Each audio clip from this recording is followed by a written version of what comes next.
The active blind spot assist system helps the driver when changing lane with the direction indicator activated by detecting any obstacles that may be in the vehicle's blind spots.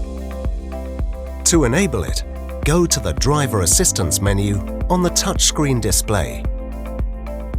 Select Active Blind Spot Assist and the Settings icon to adjust intervention sensitivity.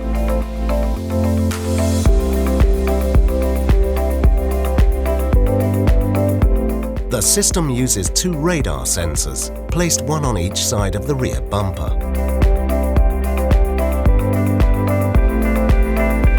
When changing lane with the direction indicator activated, should the system detect the presence of a vehicle in the rear blind spot, it alerts the driver to the risk by means of visual signals on the wing mirror, an acoustic warning, and a slight vibration on the steering wheel.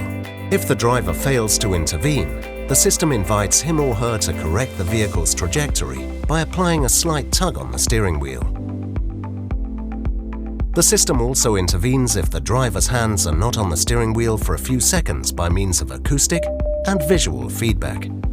The active blind spot assist system operates at vehicle speeds of between 6 and 112 miles per hour.